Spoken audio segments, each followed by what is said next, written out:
मेरा चिमटा बावर्ची खाने में नहीं रहेगा। वकील साहब कुर्सी पर बैठेंगे तो जाकर उन्हें जमीन पर पटक देगा और उनका कानून उनके पेट में डाल देगा।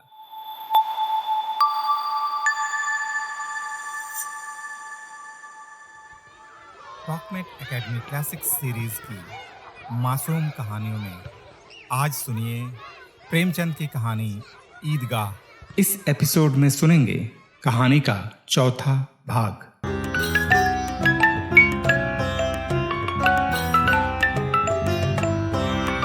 मोहसिन ने हंसकर कहा, यह चिमटा क्यों लाया पगले, इसे क्या करेगा? हामिद ने चिमटे को जमीन पर पटक कर कहा, जरा अपनी भिश्ती जमीन पर गिरा दो, सारी पसलियां चूर चूर हो जाएं बच्चा की। महमूद बोला, तो यह चिमटा कोई खिलौना है? हामिद, खिलौना क्यों नहीं है? अभी कंधे पर रखा, बंदूक हो गई, हाथ में ले लिया, फकीरों का चिमटा हो गया। चाहूं तो इससे मजीरे का काम ले सकता हूं। एक चिमटा जमा दूं तो तुम लोगों के सारे खिलौनों की जान निकल जाए। तुम्हारे खिलौने कितना ही जोर लगाएं, मेरे चिमटे का बाल भी बांका नहीं कर सकते। मेरा बहादुर शेर है चिमटा। सम्मी ने खंजरी ली थी, प्रभावित होकर बोला, मेरी खंजरी से बदलोगे? 2 आने की है। हामिद ने खंजरी की ओर उपेक्षा से देखा। मेरा चिमटा चाहे तो तुम्हारे खजरी का पेट फाड़ डाले। बस एक चमड़े की झिल्ली लगा दी, ढब ढब बोलने लगी। जरा सा पानी लग जाए तो खत्म हो जाए। मेरा बहादुर चिमटा आग में, पानी में, आंधी में, तूफान में बराबर डटा खड़ा रहेगा।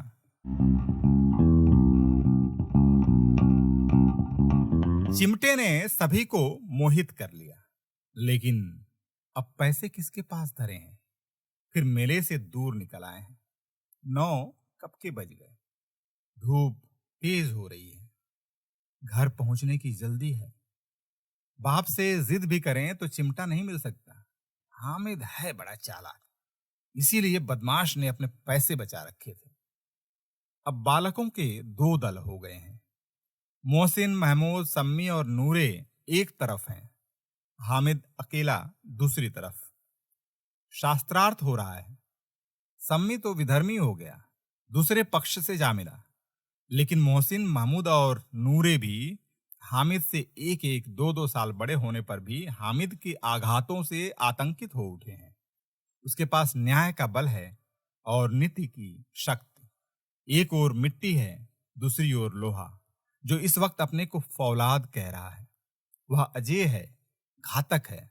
अगर कोई शेर आ जाए तो मियाँ भिश्ती के छक्के छूट जाएं, मियाँ सिपाही मिट्टी की बंदूक छोड़कर भागें, वकील साहब की नानी मर जाए, चोंगे में मुंह छिपाकर जमीन पर लेट जाएंगे। मगर यह चिमटा, यह बहादुर, यह रुस्तमे हिंद लपक कर शेर की गर्दन पर सवार हो जाएगा और उसकी आंखें निकाल लेगा। मोहसिन ने एड़ी चोटी का जोर लगाकर कहा, अच्छा, पानी तो नहीं भर सकता। हामिद ने चिमटे को सीधा खड़ा करके कहा, भिश्ती को एक डांट बताएगा तो दौड़ा हुआ पानी लाकर उसके द्वार पर छिड़कने लगेगा।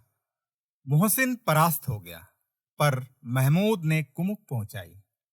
अगर बच्चा पकड़ा जाए तो अदालत में बंधे बंधे फिरेंगे, तब तो वकील साहब के पैरों पड़ेंगे। हामिद इस प्रबल तर्क का जवाब न दे सका। उसने पूछा, हमें पकड़ने कौन आएगा? नूरे ने अकड़ कर कहा, यह सिपाही बंदूक वाला। हामिद ने मुंह चिढ़ाकर कहा, यह बेचारे हम बहादुर रुस्तमे हिंद को पकड़ेंगे। अच्छा लाओ, अभी जरा कुश्ती हो जाए, इसकी सूरत देखकर दूर से भागेंगे, पकड़ेंगे क्या बेचारे।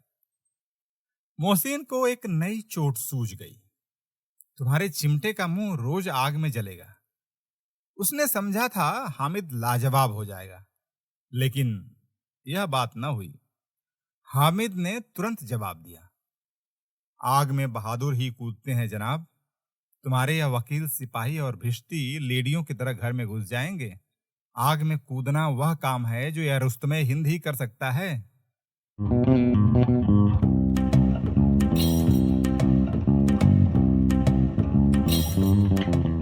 महमूद ने एक जोर लगाया, वकील साहब कुर्सी मेज पर बैठेंगे, तुम्हारा चिमटा तो बावर्ची खाने में जमीन पर पड़ा रहेगा।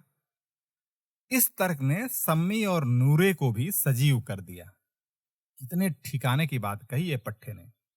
चिमटा बावर्ची खाने में पड़ा रहने के सिवा और कर क्या सकता है। हामिद को कोई फड़कता हुआ जवाब न सूझा। उसने धांधली शुरू की। मेरा चिमटा बावर्ची खाने में नहीं रहेगा। वकील साहब कुर्सी पर बैठेंगे तो जाकर उन्हें जमीन पर पटक देगा और उनका कानून उनके पेट में डाल देगा। बात कुछ बनी नहीं, खासी गाली गलौज थी, लेकिन कानून के पेट में डालने वाली बात छा गई। ऐसी छा गई कि तीनों सुरमा मुंह ताकते रह गए, मानो कोई धेलचा कनकौवा किसी गंडे वाले कनकौवे को काट गया हो। कानून मुंह से बाहर निकलने वाली चीज है, उसके पेट के अंदर डाल दिया जाना बेतुकी सी बात होने पर भी कुछ नयापन रखती है। हामिद ने मैदान मार लिया। उसका चिमटा रुस्तमे हिंद है। अब इसमें मोहसिन, महमूद, नूरे, सम्मी किसी को भी आपत्ति नहीं हो सकती।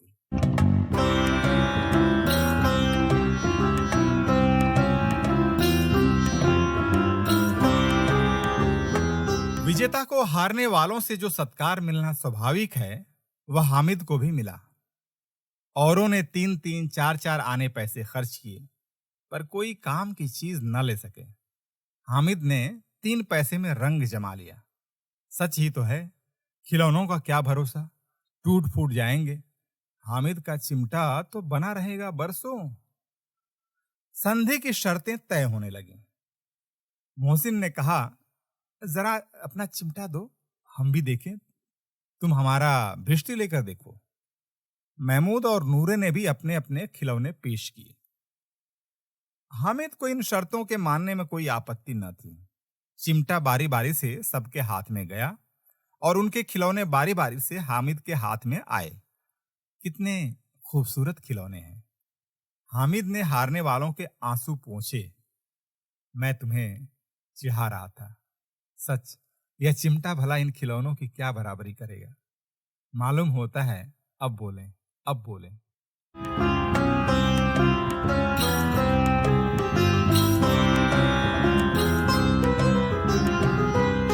लेकिन मोहसिन की पार्टी को इस दिलासे से संतोष नहीं होता। चिमटे का सिक्का खूब बैठ गया। चिपका हुआ टिकट अब पानी से नहीं छूट रहा है।